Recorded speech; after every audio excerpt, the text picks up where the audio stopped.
Assalamualaikum warahmatullahi wabarakatuh. Bismillahirrahmanirrahim. Alhamdulillahirabbil alamin.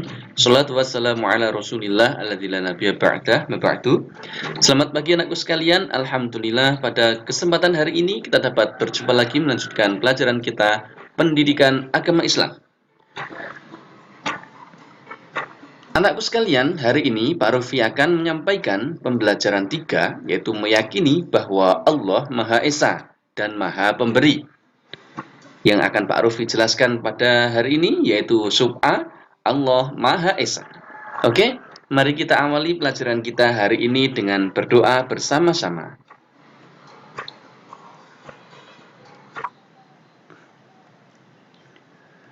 Bismillahirrahmanirrahim. Rabbi zidni ilma warzuqni fahma waj'alni min ibadika sholihin. Ya Allah, tambahkanlah kepadaku ilmu dan anugerahkanlah kepadaku kefahaman dan jadikanlah aku dari golongan hamba-Mu yang soleh. Amin.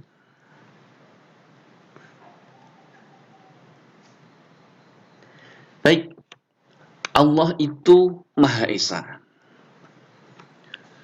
Tanda orang yang beriman yaitu mengakui bahwa tidak ada Tuhan yang patut disembah melainkan Allah.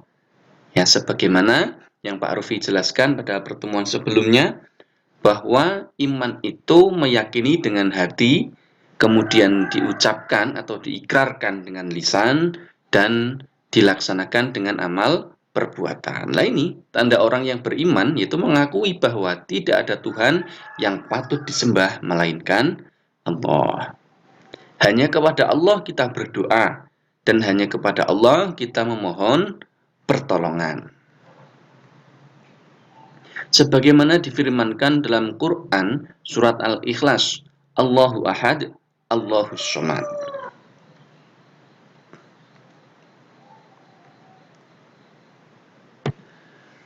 Allah Maha Esa artinya Allah Maha Satu atau Allah Maha Tunggal. Jadi Esa itu artinya satu, ya, tunggal. Allah Maha Esa berarti Allah Maha Satu, Allah Maha Tunggal. Artinya, bila demikian Allah Maha Esa berarti Allah tidak berbilang. Allah tidak dua, tidak ada tiga, tidak empat, dan seterusnya. Allah itu satu. Kemudian tidak ada sekutu bagi Allah. Sekutu itu apa? Sekutu itu bolo. Bolo itu rekan kerja. Artinya Allah hanya satu. Allah menciptakan alam semesta ini, bumi, langit, dan seluruh isinya. Ini tidak ada temannya, tidak ada rekan kerjanya. Hanya satu, Allah sendiri yang menciptakannya. Kemudian Allah tidak beranak dan tidak pula diperanakkan. Ya, sifat beranak dan sifat diperanakkan itu adalah sifatnya makhluk. Makhluk itu ya manusia, ya hewan. Nah, kita manusia itu ada karena kita diperanakkan. Dan manusia pun juga beranak gitu. Beda dengan Allah. Kalau makhluk itu beranak dan diperanakkan, kalau Allah itu kholik. Kholik itu pencipta, tidak beranak dan tidak diperanakkan. Kemudian tidak ada yang menyamai kekuasaan Allah. Jadi tidak ada satu zat pun yang mampu menyamai kekuasaan Allah. Manusia di suatu negara yang paling berkuasa siapa? Presiden. Nah, Allah lebih berkuasa daripada presiden. Di atasnya negara apa? PBB.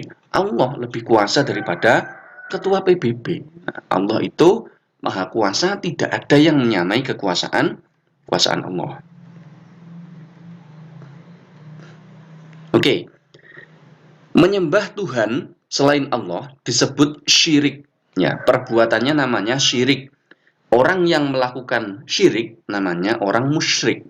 Ya, di orang musyrik itu orang yang melakukan perbuatan syirik, yaitu menyembah Tuhan selain Allah. Dia percaya ada Tuhan selain Allah, misalnya menyembah pohon besar, menyembah patung, atau dia percaya kepada dukun.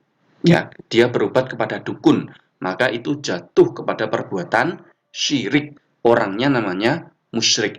Nah, perbuatan syirik atau orang musyrik itu adalah dosa yang tidak diampuni oleh Allah. Maka orang yang berbuat syirik, dia akan masuk ke dalam neraka jahanam. Na'udzubillah min dzalik. Kita dapat mengetahui adanya Allah melalui ciptaannya.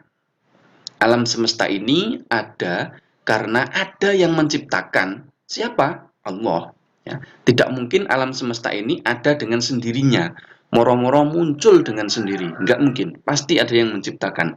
Lah yang menciptakan siapa? Nggak mungkin sesama makhluk. Ada yang bisa menciptakan batu? Nggak ada. Ada yang bisa menciptakan pohon? Nggak ada. Cabai yang darinya warna hijau, lama-lama menjadi kuning, lama-lama menjadi merah. Siapa yang menciptakan? Allah. Ya, yang menciptakan adalah Tuhan yang Maha Kuasa, Tuhan yang Maha Esa.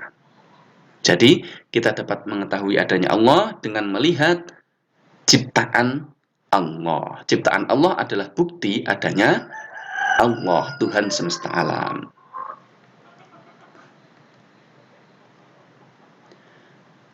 Oke, Allah Maha Esa itu tertuang dalam Quran surat Al-Ikhlas ayat 1 ayat 4.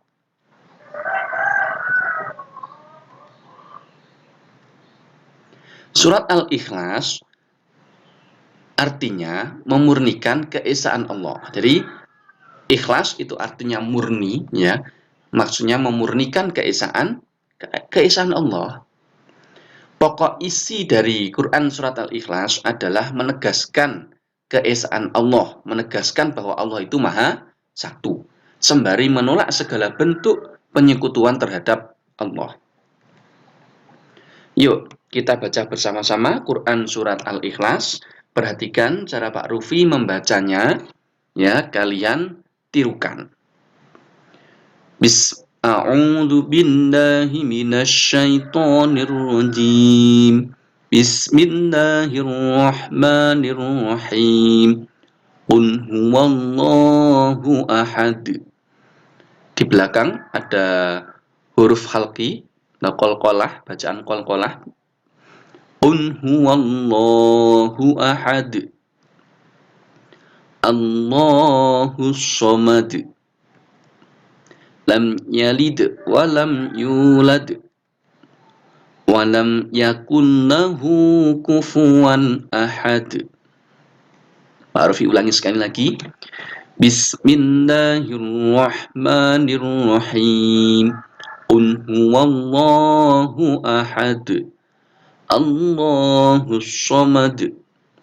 Lam yalid wa lam yulad wa lam yakun lahu kufuwan ahad. Oke.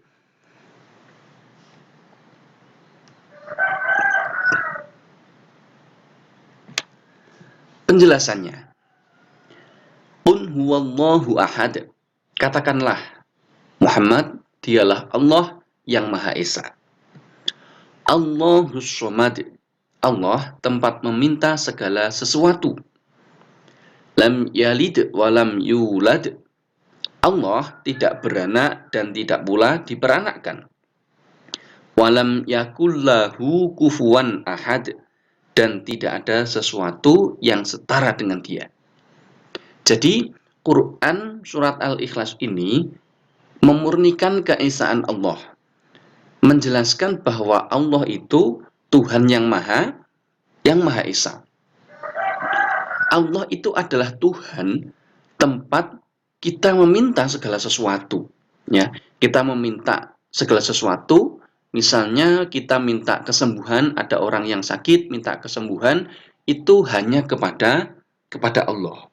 Jadi, seseorang berobat kepada dokter, itu hanyalah lantaran. Sehingga seseorang itu setelah berobat kepada dokter, kemudian diberikan obat, kemudian sembuh, ya, orang itu sehat bukan karena dokter, bukan karena minum obat, tetapi sehat karena diberikan kesehatan oleh Allah. Yang memberikan sehat adalah Allah melalui rantara dokter dan obat. Apalagi dukun. Kalau seseorang menginginkan sesuatu, kok dia minta kepada dukun, maka ia jatuh kepada perbuatan syirik. Nah, perbuatan syirik itu dosa yang tidak diampuni oleh Allah. Maka orang yang syirik itu akan masuk ke dalam neraka jahanam. Na'udzubillah min dzalik. Jadi Allah itu adalah satu-satunya Tuhan yang berhak disembah, dan hanya Allah lah tempat kita berdoa dan minta segala sesuatu. Kemudian Quran surat Al-Ikhlas juga menerangkan bahwa Allah itu Tuhan yang tidak beranak. Ya, dia tidak memiliki anak, dan Allah juga tidak dilahirkan. Allah tidak diperanakkan. Artinya Tuhan ya satu, tidak ada Tuhan Bapak, tidak ada Tuhan Ibu, tidak ada Tuhan Anak. Tuhan hanya satu, Allahu Ahad. Ya, Allah Maha Satu. Dan Allah itu lam yalid wa lam yulad, tidak beranak dan tidak diperanakkan. Karena sifat beranak dan diperanakkan itu sifatnya makhluk. Ya, sedangkan Allah itu adalah Khalik, ya, pencipta. Maka pencipta tidak sama dengan yang diciptakan. Kemudian, Quran surat Al-Ikhlas juga menerangkan bahwa tidak ada zat pun yang mampu menyamai kekuasaan Allah. Tidak ada zat pun yang mampu menyamai kekuatan Allah, kekuasaan Allah. Ya, tidak ada yang setara dengan Allah. Artinya Tuhan ya hanya satu, hanya Allah. Tidak ada Tuhan yang lain. Sehebat apapun makhluk, sekuat apapun makhluk, tidak bisa menyamai kehebatan Allah, karena tidak ada sesuatu pun yang setara dengan Allah. Jadi ini surat Al-Ikhlas itu adalah memurnikan dari keesaan Allah, memurnikan bahwa satu-satunya Tuhan itu hanyalah Allah dan tidak ada Tuhan selain Allah. Baik, berikutnya kalian tirukan cara membaca surat Al-Ikhlas ayat 1 sampai dengan 4. Kemudian nanti kalian hafalkan beserta artinya. Oke, Pak Arfi contohkan lagi cara membacanya. A'udzu billahi minasyaitonir rajim. Bismillahirrahmanirrahim. Qul huwallahu ahad. Katakanlah Muhammad, dialah Allah yang Maha Esa. Allahus Samad. Allah tempat meminta segala sesuatu. Lam yalid wa lam yulad. Allah tidak beranak dan tidak pula diperanakkan. Walam yakullahu kufuwan ahad. Dan tidak ada sesuatu yang setara dengan Allah. Baik, cara menghafalkannya demikian. Dibaca ayatnya, kemudian artinya. Baik, cukup sekian anakku sekalian pelajaran kita hari ini. Mari kita akhiri dengan bacaan hamdalah bersama-sama. Alhamdulillahi Rabbil Alamin. Mudah-mudahan bermanfaat. Ingat, ilmu yang bermanfaat akan menghiasi bagi pemiliknya, sedangkan ilmu yang tanpa diamalkan bagaikan pohon yang tak berbuah. Agar kita dapat merasakan manisnya ilmu, maka yuk kita amalkan ilmu yang sudah kita peroleh dari hal yang paling sederhana. Kita berbuat soleh kepada ayah dan ibu, kita dirikan sholat, rajin menolong orang lain, dan berdisiplin dalam belajar. Semoga bermanfaat. Billahi taufiq wal hidayah. Wassalamualaikum warahmatullahi wabarakatuh.